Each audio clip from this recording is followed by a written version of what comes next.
Doctor कोठेज gastro liver care and GI endoscopy centre, सोलापुरातील अत्याधुनिक गॅस्ट्रो उपचार केंद्र. तुमच्या पोट, लिव्हर आणि आतडीच्या सर्व समस्यांसाठी विश्वास.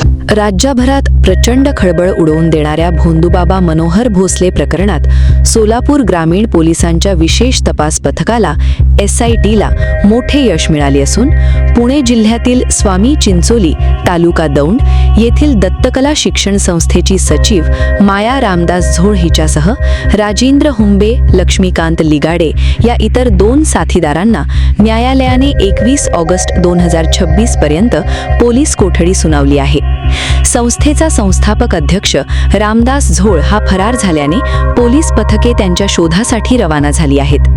कुर्डुवाडी पोलीस ठाण्यात दाखल असलेल्या गुन्हा नोंद क्रमांक 192/2026 नुसार भारतीय न्याय संहिता कलम 318(2), 318(4), 305, वाढीव कलम 111(2)(ब) सह महाराष्ट्र नरबळी आणि इतर अमानुष, अनिष्ठ व अघोरी प्रथा व जादूटोणा प्रतिबंधक अधिनियम कलम 3(2) आणि 3(3) अन्वये 23 एप्रिल 2026 रोजी हा गुन्हा दाखल करण्यात आला होता.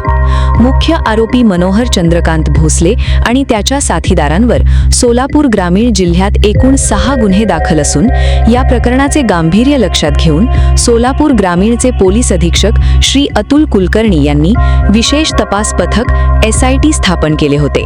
ज्या पथकाने आतापर्यंत या गुन्ह्यात सहभागी असलेल्या तब्बल 24 आरोपींचा शोध लावला आहे.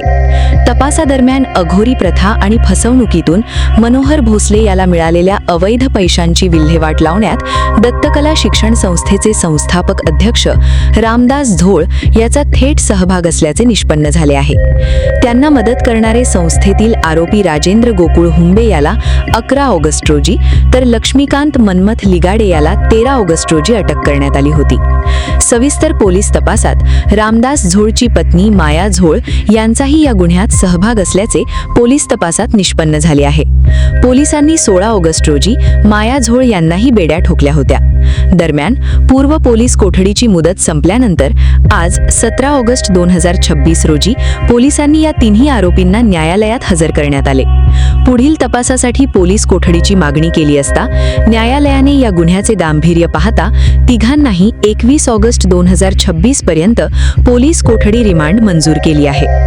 या प्रकरणातील मुख्य आरोपी रामदास झोळ हा फरार असून SITचे पथक यांच्या शोधासाठी वेगाने कारवाई करत आहे.